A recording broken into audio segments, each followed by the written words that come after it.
All right, good evening, ladies and gentlemen. Let's see, we are recording. I want to welcome everybody to my very last free class of 2023. Our classes begin tomorrow, which is September 5th, and our 75-hour class begins tomorrow. So this will be my last free class in our 2023, as I just double check and make sure everything is working. All right, so I do want to welcome everybody to my last free class of 2023. And hopefully I will be seeing you in my class. Hopefully I'll be seeing you in the future. I will be looking forward to making you a licensed real estate professional and helping you with your income improvements. So my name is Warren Nelson, ladies and gentlemen. I am the director of Online Real Estate School Incorporated. I'll also be your instructor. I'm a licensed broker here in the state of Pennsylvania. I have 30 years of experience, and I am certainly qualified to teach this pre-licensed class, the class that is mandated by the state to teach you real estate practice and real estate fundamentals. Real estate fundamentals is going to deal with the law, federal law, state law, local law, fair housing law, agency law, discrimination laws, and that's real estate fundamental. And real estate practice is going to teach you the contracts, agency agreements, the language of the contracts, how to represent the clients from beginning to end. So the state requires these two topics of understanding before you're allowed to take the state exam. You cannot just go and take the state exam unless you have your transcripts from a school registered with the state that offers the 75-hour state required class. Now, when you are looking for a real estate school, one of my first recommendations would be go to the Bureau of Professional and Occupational Affairs website.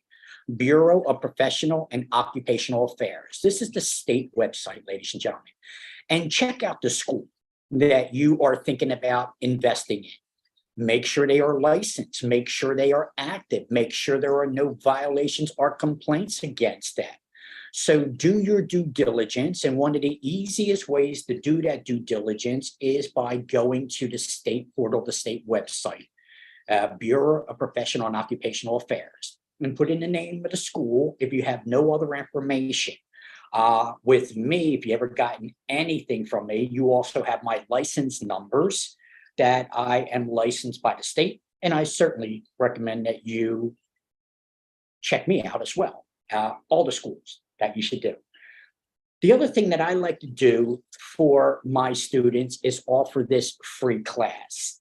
And this helps you do a little bit more research to make a more informed decision to see me. So get an idea what your instructor looks like and sounds like.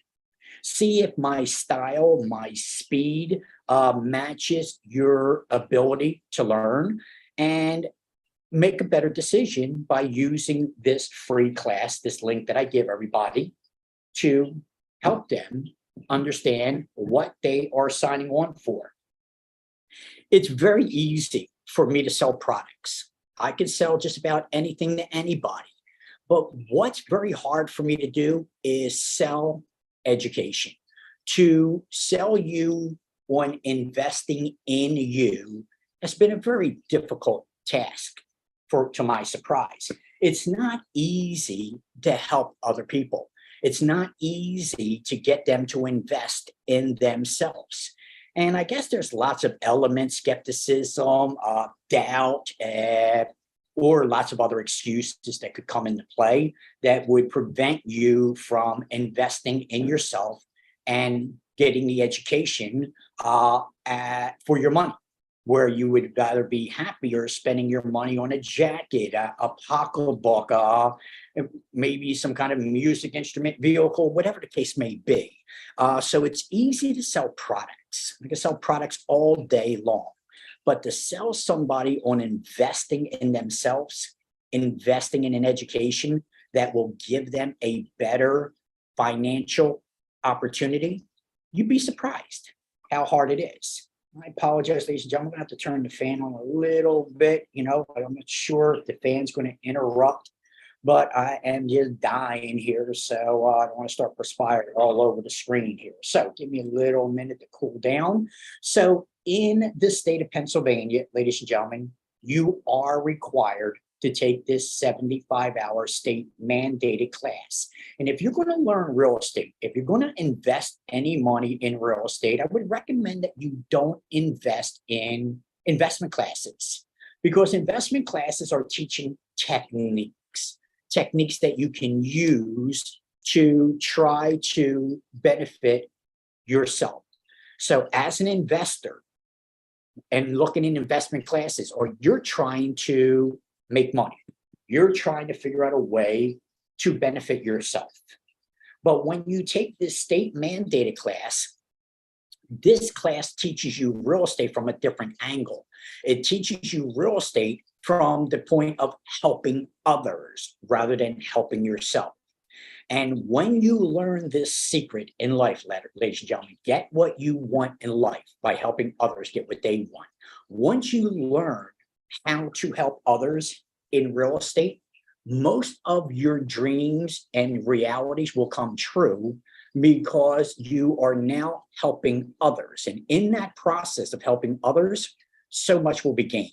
You're going to gain knowledge. You're going to gain opportunities. Just by having that real estate license, opportunities will come your way. Let me give you an example. Somebody was willed a house, and a distant relative left them a property, and they don't really want the property.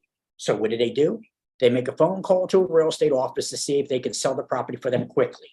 And you just might be in the right place at the right time, because you had that real estate license. And now this opportunity, investment opportunity, one of many, is now about to drop in your lap.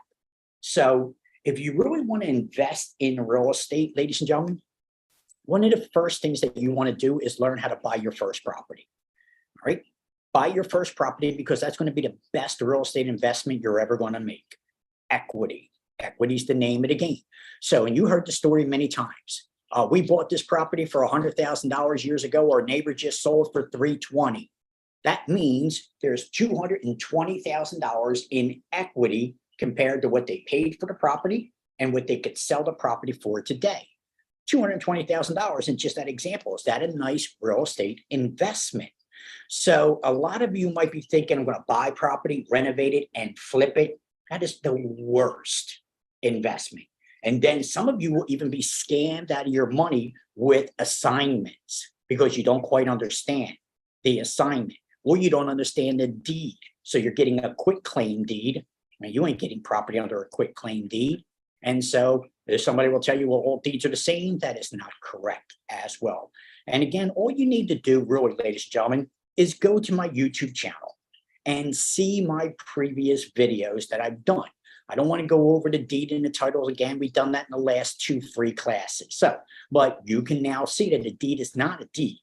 All right. And so if you're going to be investing in property, if you want to really learn real estate, then you should take this state mandated class. That is what you should be investing in. The class that makes sure that you understand what you can and cannot do in real estate. Investment classes don't do that. And especially, you're in Pennsylvania.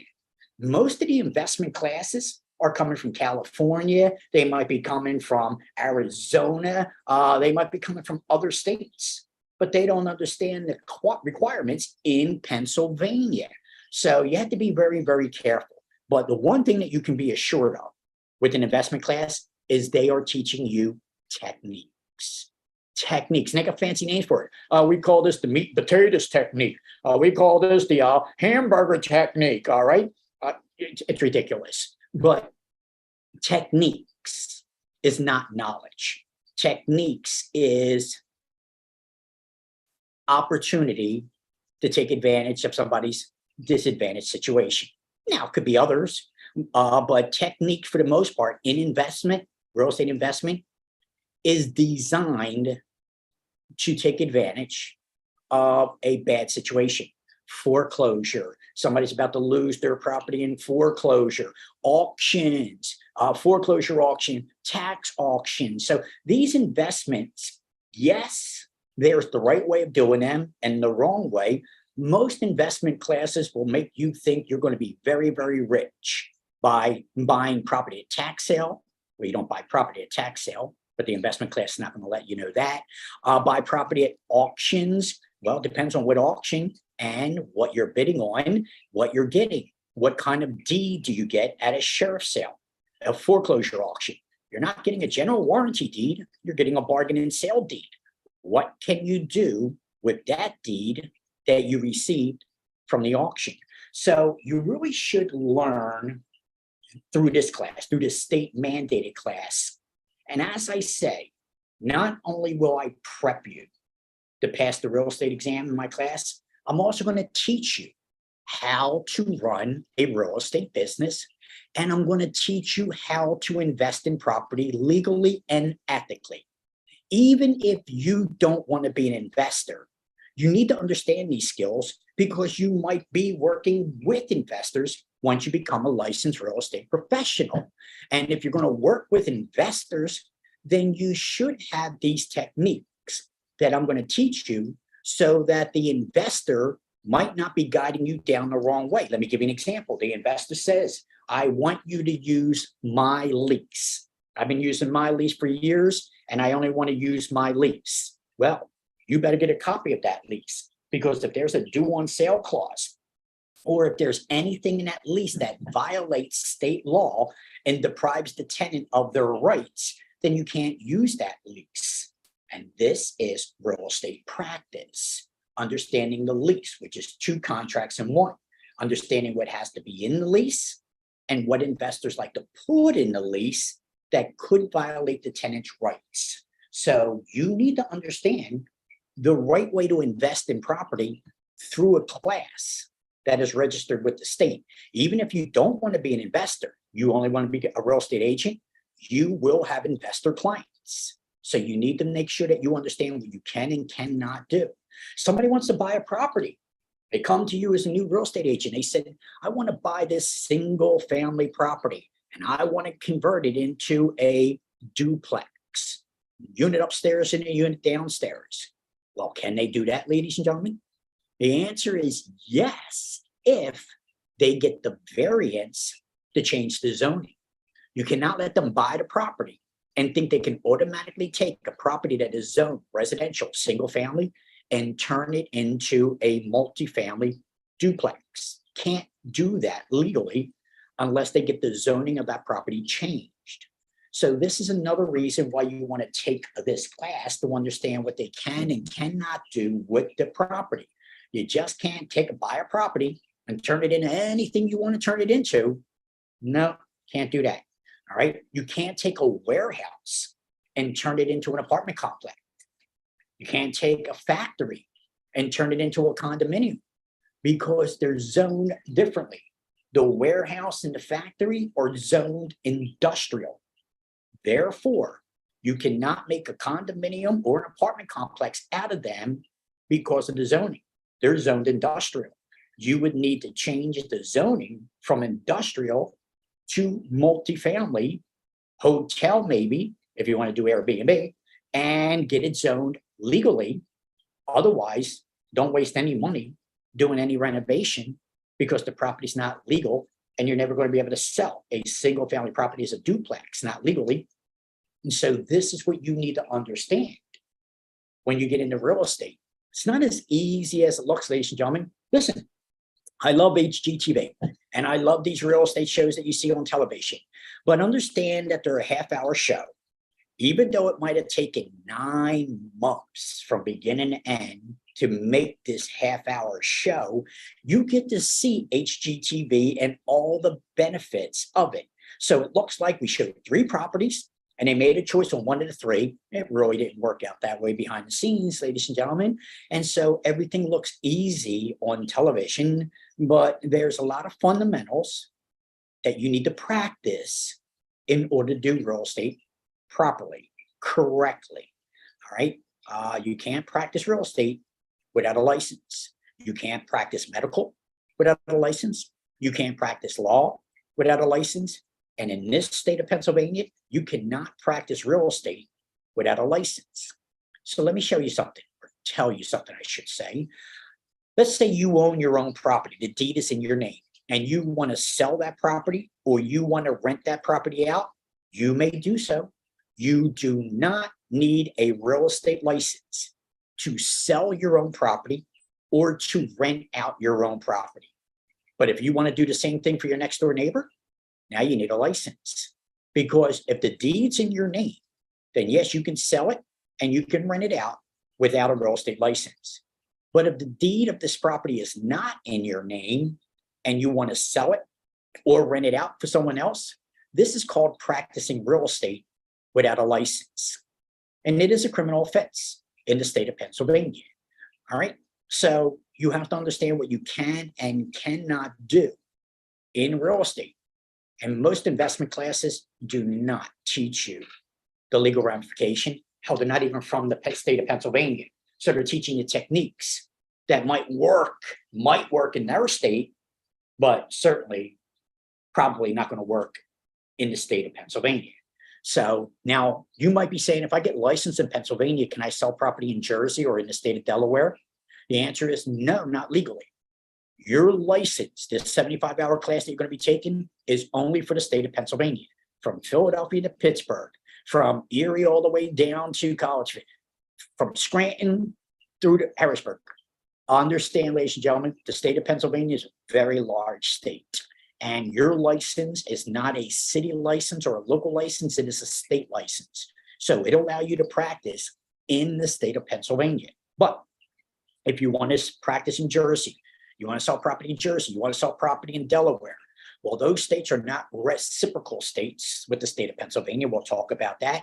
There used to be 6 states. I think there's 5 now. We stopped doing reciprocity with New York. Don't quote me. It's 5 or 6 states that we share reciprocity with, which means if your broker allows it, because the state does, you may do 1 deal a year in those states with your Pennsylvania license if that state shares reciprocity with Pennsylvania. I think there's 5, maybe 6, but New York's not one of them anymore. Pennsylvania and New York no longer share reciprocity with each other. I think the closest state would be Maryland, and then Georgia would be next as far as proximity with Pennsylvania on states that share reciprocity with Pennsylvania. But once again, if your broker does not allow reciprocity under their business model, even though the state allows it, you would not be allowed to do it unless your broker allows it. Now, let's talk about that, ladies and gentlemen. As a licensed real estate professional, you have an opportunity of being an independent contractor, which means you might go to work for a brokerage firm. I would not recommend a franchise when you first start out. There are too many fees involved with a franchise when you first start out. But if you do start out in a brokerage, then what you would need to understand is that you represent that brokerage. The brokerage represents the client. So it doesn't matter if the client may be your mother, your father, your brother, your sister, your son, or your daughter. It would not be your client. It will be the brokerage's client. So as an independent contractor, let's say you're Uber or Lyft, all right? You don't have your own company. You work for Uber or Lyft, but you work for that company in the form of an independent contractor, which means you own your own vehicle, you make your own hours, you decide when you're going to drive, when you're not going to drive. That's an independent contractor. An employee is told when to come to work, how to dress, how to act, what to do, what not to do. That's an employee. But as an independent contractor, you work when you want to work. You don't have a boss, you have a broker. And in the state of Pennsylvania, you would have to be a licensed real estate professional for 3 years before you could become a broker in the state of Pennsylvania. But that is the independent contractor status. And a lot of people who come to the real estate class and get a real estate license, they gravitate to real estate brokerage. They believe that that is the only course that they have. Not true. With that real estate license, you can go to work for, let's say, property management companies, all right? There are several out there. You've seen them: Corman, Lindy, List Brothers, just to name a few. They don't own these buildings where you see their name. They actually manage or are leasing agents for those buildings. There's a difference between a property manager and a leasing agent, which you would find out in my class. But these companies are always looking for licensed real estate professionals. You cannot take a lease and you cannot take a security deposit in the state of Pennsylvania unless you have a real estate license. So property management companies and leasing outfits are always looking for licensed real estate professionals. Fortune 500 companies, Walmart, Pep Boys, not to mention a lot of these restaurants, they're in the real estate business, ladies and gentlemen. They cannot operate their business without real estate. McDonald's was one of the very first ones. The founder. You're going to ever see a movie, ladies and gentlemen? See the movie called The Founder. And this deals with Ray Kroc, who was the founder of the franchise McDonald's. He wasn't the creator. There were two brothers that created McDonald's. But Ray Kroc took it to the next level. And Ray Kroc suffered a lot in the creation of building McDonald's franchises. Tried as he may, tried as he might, he was always failing at building this franchise. Until one day, Ray learned that he was in the real estate business and not the restaurant business. And once Ray understood this, that changed everything. McDonald's owns the land, ladies and gentlemen, but not the franchisee owns the franchise. They own the McDonald's establishment. They own the rights to use the McDonald's name, but they don't own the land that the McDonald's structure sits on. Ray Kroc does. And so understand, ladies and gentlemen, once Ray Kroc realized that he wasn't in the franchise business, he was in the real estate business, that's when everything changed. So you need to understand that all these restaurants that you see out there, ladies and gentlemen, chances are they're leasing the ground it sits on. They don't own the ground that the restaurant sits on. And they're always looking for new locations. They need somebody with a real estate license. So you could be an employee with McDonald's, with Walmart, with Pep Boys, with that real estate license. Franchises. Wawa, not a good example because it's not a franchise, it's independently owned, but Wawa is expanding, ladies and gentlemen. They are in Pennsylvania and Florida, but they're not in all points in between on the East Coast. So they're looking to expand. What do they need? Licensed real estate professionals. Okay. So developers are allowed to build the property and they are allowed to own those properties, and they don't need a real estate license to build and own those properties, but they do need a license to sell the properties that they build and develop. And therefore, they need a licensed real estate professional. Toll brothers. All right. Toll brothers, the brothers don't need a license to build the property, to own it. But in order to sell those properties, they need a licensed real estate professional. So developers are always looking for licensed real estate professionals. Investors are always looking to work with real estate investors, real estate licensees. And politics, ladies and gentlemen. Harrisburg. Remember, you're licensed by the state. Harrisburg is the capital of Pennsylvania.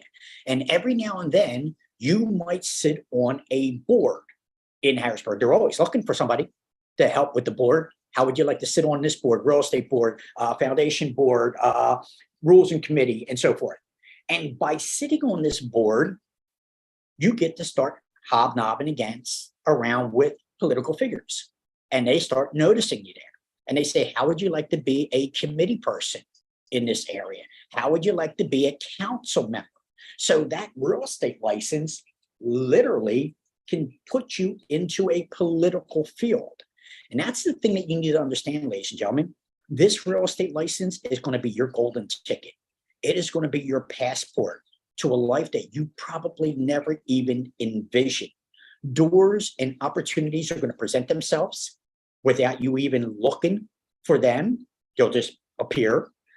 Take me, for instance. When I got into real estate, I never imagined that I was going to own schools, be an instructor. That was never in the cards for me. Never even thought that way. But opportunities presented themselves along the journey, and one thing led to another. It would have never have happened if I didn't have the real estate license in the first place. So this is what I try to teach. I try to teach people to invest in themselves, to get this real estate license, because you have no idea what's going to happen to you in your future merely by having a real estate license. All right. You just don't understand the opportunities, the doors, the roads that you're going to go down because of that real estate license. And it's hard for me to get people to understand a future like that. It's hard for me to get people to invest in themselves. It's not easy.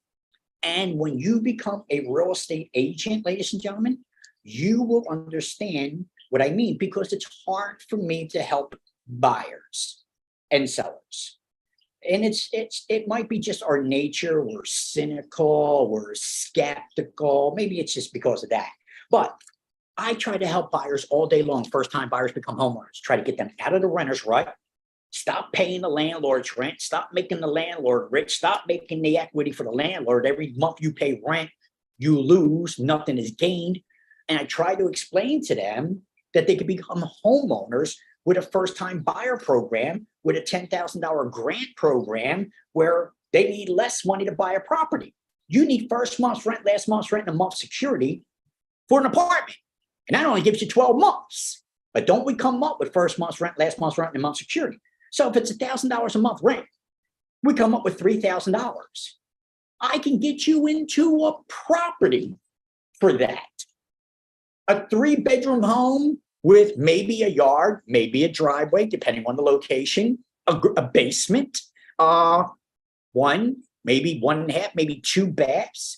Why use $3,000 for first month's rent, last month's rent, and a month's security just to pay rent to make the landlord richer, and you gain nothing but 12 more months with a box over your head? Why do that when you could become a homeowner with first month's rent, last month's rent, and a month's security? But it's hard. People just don't understand it. They don't understand the concept. They're like, no way. They're skeptical. They just don't buy it. They don't understand it.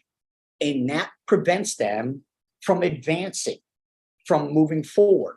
Now they're always going to be stuck in a rut, believing that they can't do it the other way. And so it's very hard for me to teach people that it's very easy to own property. It's very easy to be a first-time buyer. As a matter of fact, right now, it's easier to be a first-time buyer than it is to rent a property because of the court system and because of those moratoriums in the pandemic. It's not so easy to do evictions for landlords and owners. Even when they have the legal right to evict a tenant, the courts are still making it hard for it to happen. So because of this back end clog, that tenants are not so easily evicted by the landlords and the owners right now, because of this clog in the back end, well, guess what? Landlords and owners are filtering the heck out of tenants in the application process right now. So just because you got first month's rent, last month's rent, and a month's security, that don't mean diddly squat today, ladies and gentlemen. And I mean it. They want 35 times the income. So that means if your rent is $1,000 a month, you got to show $30,000 a year. If your rent's $2,000 a month, you got to show $60,000 a year in income. So now you got to have a 600 FICO score. I can get you into a new house with a 580 FICO score. And you have to have landlord reference, ladies and gentlemen. If you don't have landlord reference, forget about it. Your application is probably not going to be approved. Now you're going to lose your application fee. So you need to understand the ebb and flow of real estate and understand that it is literally easier to buy your first property under the first-time home buyer programs than it is to rent a property under the scrutinizing of the application right now. So it's hard for me to educate for those who are skeptical, cynical, and it's, you know what? We always listen to those that we probably should listen. We can't make up our own minds. We can't make our decision. And so we always do this. Well, what do you think? I was thinking about doing this. What do you think? Why do you care what somebody else is thinking? It's just a form of weakness on your part that you're not able to make a decision. And you know what somebody else is going to say? They're always going to do the negative. I wouldn't do that. I'd be careful about that. If it was that easy, everybody would be doing that. Here's what I would suggest. Never take money advice from somebody who doesn't have money. Why would you be taking advice and asking everybody what they think about your future? I don't understand that concept, but yet we do that all the time. And it turns out, you know what we're really good at? You know what we're really good at? Excuses. We're darn good at it. If only he did this, only she did that. It's because of him. It's because of him. I would have did it that way. So I would have did it. It's because of this and because of that, blah, blah, blah, blah. So it's good to blame and easy to blame. It's easy to come up with excuses, but it's hard to do commitment. It's hard to make decision. Remember I said it was easy to be a Lyft driver and an Uber driver? That's easy. You know what's hard? Getting off the sofa and behind the wheel of the vehicle to go out and start making money. That's the hard part. And that's the thing. And so even when you become a licensed real estate professional, you will be, for the most part, an independent contractor. You could be an employee, like we talked about, with a property management company or Fortune 500 company, could be an employee. But if you're going to be an independent contractor, you need to motivate yourself. There's nobody saying get off the sofa, get into work. If you don't get off the sofa, then you don't get off the sofa. And that's one of the problems with being an independent contractor, because you don't have somebody else driving you, forcing you, making you do something that you probably begrudge every day. How often do you say, I hate my job. I got to go to work. I got to do it. But you do it. You do it begrudgingly because you believe that right now there's nothing else you can do. You're stuck in this rut. You got to do the job. And this is the way it's going to be day in and day out for the next 50 freaking years of your life. Because if you ever think about retiring, chances are you won't be retiring. And probably Social Security won't be there. Who knows what the future will hold? Pensions, people who thought they had pensions, turn out they don't have pensions. And so you better understand, ladies and gentlemen, that you're somebody else's property. When you're an employee, when you work for somebody else, like it or not, you're somebody else's property and you're peasant material. Now, if you're offended by my use of peasant, here's what I want you to do. I want you to Google peasant insurance. All right? Peasant insurance. Companies, now I won't mention any names of companies this time around, but big companies that you are well aware of, take out peasant insurance on their employees. And if their employee passes away, they get $1 million policy. But what does the family get? Zero. So you might be upset with the term peasant, but I want you to Google peasant insurance and then see how upset you literally should be. So as long as you're working for somebody else, it's a lose-lose proposition. You're somebody else's material, somebody else's property. As long as you're renting, it's a lose-lose proposition. You're making somebody else rich. You're paying out somebody else's mortgage. You're building up somebody else's equity, but you're under their rule, their thumb. And how many of you love hearing from your landlord every month? All right. How many of you love hearing from your employer? All right. But that's it. So those are the decisions. If you don't want to make the hard decision and invest in yourself, and you want to take out the easy way, the lazy way of doing it, then be prepared to be somebody else's property until probably the day you leave this earth. And don't be surprised if all that you work for, like a pension, turns out not to be there when it's all done. What are you going to do? Sue me, but you don't get the 30 years of your life back, sucker. So this is what you got to understand, ladies and gentlemen. This is what's happening in the really real world. And if you don't come to this realization now, then maybe somewhere along the line you will, but will be too late to come to the realization. It's never too late to invest in yourself. I don't care if you're already retired. I don't care if you're coming right out of high school or you're already retired. It is never too late to get a real estate license, ladies and gentlemen, because if you are a social butterfly and you're not ready to retire, then real estate is perfect. All right. You're good at communicating. You're good at socializing. But if you're an introvert and you're hard, you give people the scares when you look at it, because you look at them hard, I'll kick your butt, put you in your grave. All right. I understand that because you're street smart, you're street developed, and you got to put up this mechanism, this defense. So don't mess with me. It'll be the wrong thing to do. I understand that. But when you get into real estate, you're going to have to drop that hardness and that introvertness, and you're going to have to learn to start smiling and giving good eye contact and socializing. So if you're an introvert, you're going to have to learn to be an extrovert. Your mouth is your business in this arena, ladies and gentlemen. Now, look, I've been talking to you for exactly 37 minutes. In that 37 minutes, did you once hear me say, all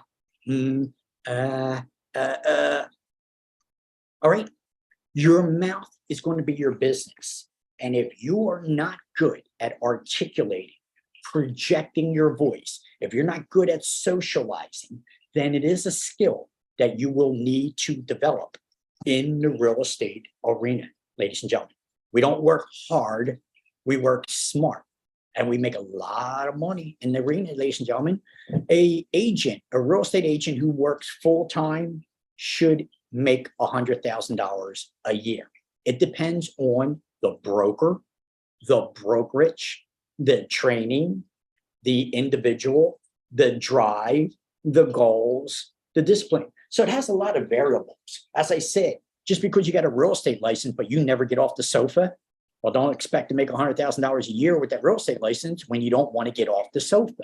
So a good real estate agent, full-time, easily could be making $100,000 a year. Oh, you can go to $200,000 to $300,000 a year. All right, good, no problem, really, depending on the structure that you have. But even part-time, you could do this on a weekend. You could do this after 5.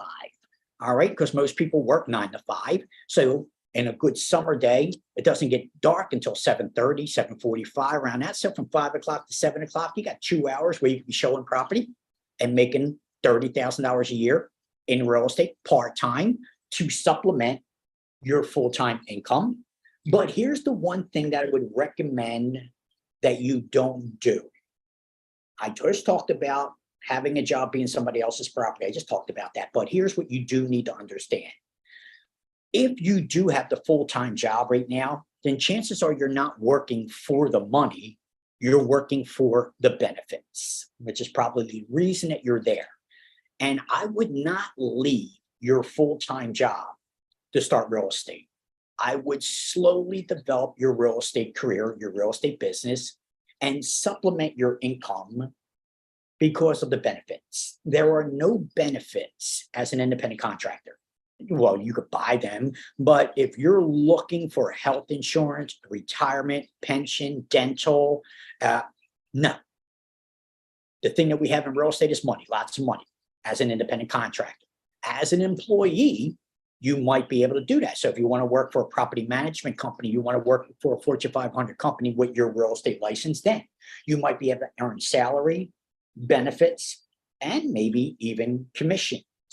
But as an independent contractor, you're only going to get money, green, and lots of it, but no benefits. So, ladies and gentlemen, I want to have a quick meeting with you. Today is orientation. Our classes start tomorrow. It's not too late to get into the class, but this will be my last free class for 2023. Our 75-hour class starts tomorrow, September 5th. I offer 2 classes. I have a morning class, which is 9 a.m. to 1 p.m., Tuesdays, Wednesdays, and Thursdays.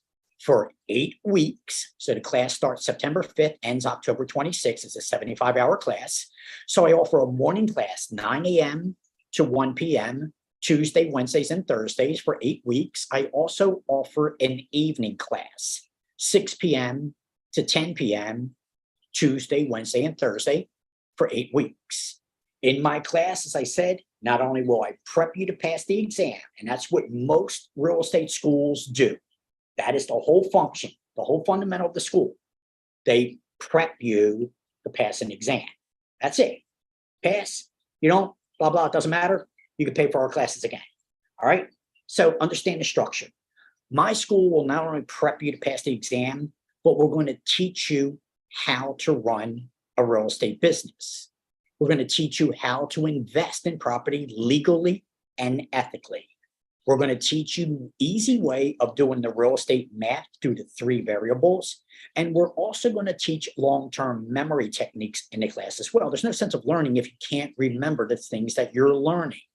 So this is the reason why Online Real Estate School Incorporated excels above every other school. This is why you see our reviews. This is why we have the higher pass-fail ratio than the other schools, because we're designed that way. We're designed differently than that, ladies and gentlemen. So, and other schools don't run a free class like I do. Why not? Different business models, different functions altogether. So last class, ladies and gentlemen, begins tomorrow. It's not too late. I'll even have students miss the first week and still join the second week, which would be the last that we could join. Because the way my 8-week class is designed, I can still get your 75 hours in because of the way I got it structured. I understand how these things work. So, ladies and gentlemen, if you're looking to learn real estate, truly understand real estate, if you would like to be licensed professional in the state of Pennsylvania, then I would recommend investing in yourself. The class is $598. I break it down to 2 monthly payments, $299 for the first month, $299 for the second month. And I also do other arrangement with you if you don't have the $300 to get started. All right. Let's say you only got $100. You want to get started? Money's not going to be the reason that you're going to use this as an excuse, ladies and gentlemen. Not with my class.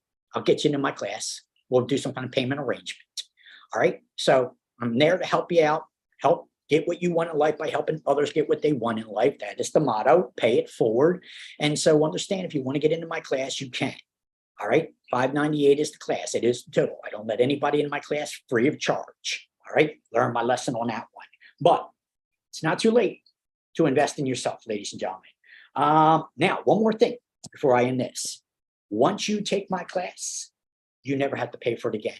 You can come to back my class over and over and over again. Yes, this is my last class for 2023, but 2024 is right around the corner.